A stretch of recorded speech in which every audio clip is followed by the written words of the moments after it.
Encontros secretos com fontes, informações exclusivas, segredos revelados e, quem sabe, prêmios. Tudo isso pode acontecer em função de uma reportagem investigativa. No programa de hoje, a gente explica um pouco mais sobre essa área do jornalismo. E você também vai conhecer os bastidores de uma reportagem investigativa aqui do Ceará. O TJ na Prática está só começando.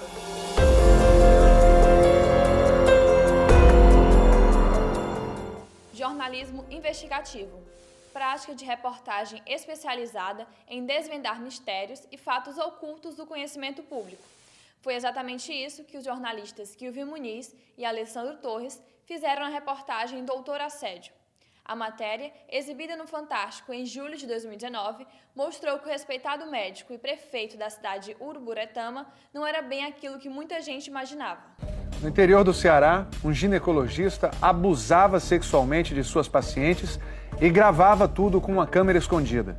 O Fantástico teve acesso a dezenas de vídeos e ouviu o relato de vítimas desse médico, que também é prefeito da cidade. As vítimas contam que eram atendidas na casa de José Ilson, num consultório particular, e aqui no Hospital Municipal. Vinham atraídas pela credibilidade de um médico que atua há décadas no município. Ele sempre trancava a porta, mandava a gente tirar a roupa, pegava no seio, ficava pegando no corpo da gente, colocava o pênis dele na gente.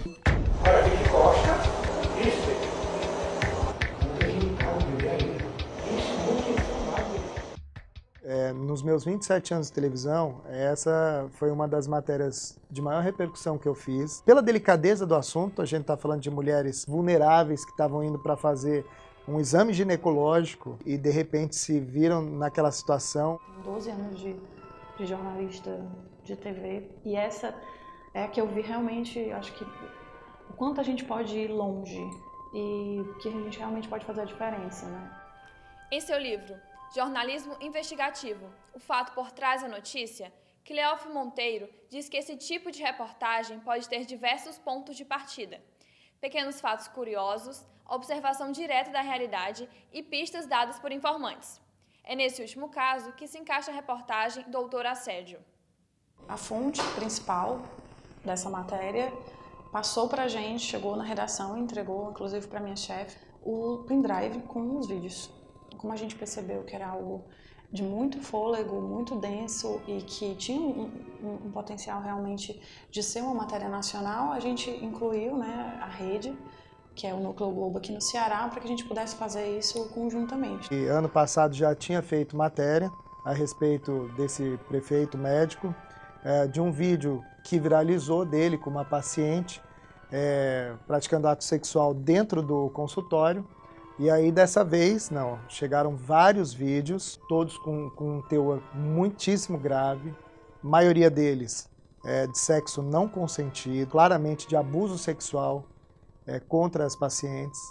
Mas, para levar uma denúncia como essa ao ar, não é tão simples, como conta a professora Cleófilo. Segundo ela, há dois fatores que diferenciam esse tipo de reportagem: o tempo e o esforço que a investigação exige do jornalista. No caso do Doutor Assédio, não foi diferente.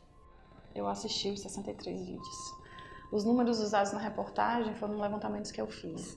Eu ouvi o que ele falava, eu escrevi o que ele falava, eu vi o que ele falava. Então foi um trabalho muito complicado, muito difícil, principalmente enquanto mulher, porque eu sei o que é você estar no consultório ginecológico. E aí a gente acordou na equipe que eu seria a pessoa que tentaria chegar nessas mulheres e conversar com elas. E foi isso que eu fiz, né? Mas às vezes era um trabalho de eu passar 40 minutos conversando com elas, sem gravar, sem nada. Só para que elas entendessem o que é que a gente estava fazendo e que eu pudesse ouvi-las também. Às vezes as pessoas precisam também falar. A gente foi atrás dele mesmo.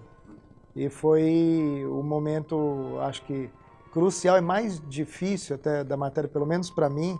Eu tive que esperar um momento oportuno para abordá-lo. Eu tive que ficar na espreita, atrás de um poste, literalmente, durante mais de 3 horas, lá em frente à prefeitura. A gente não podia perder esse momento da abordagem, porque se essa abordagem desse errado, a gente não ia poder colocar a matéria no ar sem a outra parte. Foi um momento meio assim conturbado, meio tenso, né? Mas foi fundamental porque a gente conseguiu colocar essa reportagem no ar.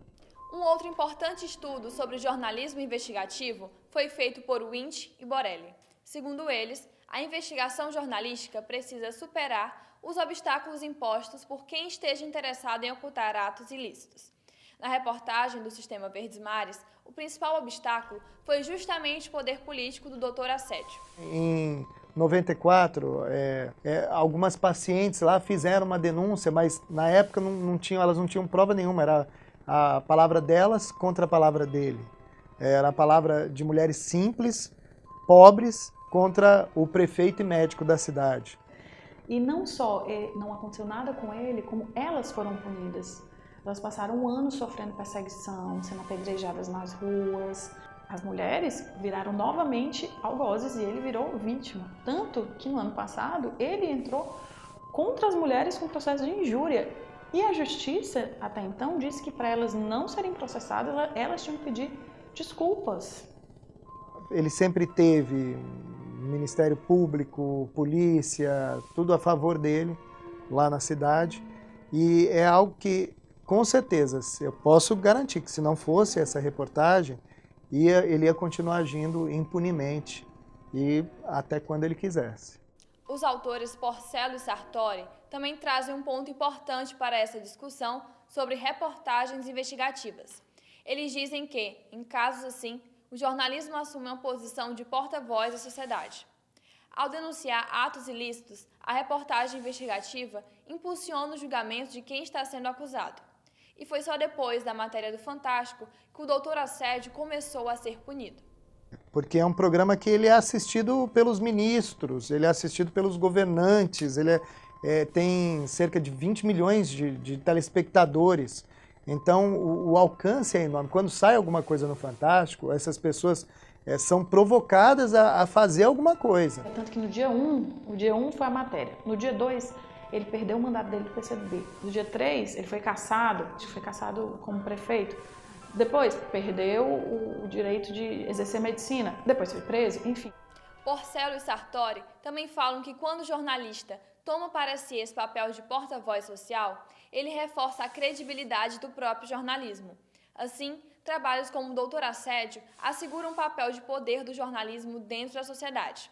E a Kilvia e o Alessandro parecem estar bem cientes disso. Então, se realmente não se mostrar uma punição nesse caso, a justiça vai ficar desacreditada, né? E o nosso trabalho, inclusive, terá ido também por água abaixo. É que hoje o jornalismo vive um momento ímpar de descrédito, digamos assim, por conta de toda a polarização política que a gente enfrenta. É importante esse tipo de cobertura para mostrar justamente que o jornalismo, ele não é só uma questão de disse que me disse, da opinião de A ou B, de estar de lado A ou B. Essa eu posso dizer que me deu muito orgulho, porque foi um jornalismo investigativo mesmo, e de reportagem na rua, né? Então foi uma matéria muito gratificante como jornalista. E esse trabalho jornalístico pôde evidenciar as falhas não só de um homem, mas de um sistema. Então acho que isso foi também de grande importância. E por hoje é só. O TJ na Prática fica por aqui. No link da descrição, confira todo o material de apoio sobre o conteúdo deste vídeo. Até mais!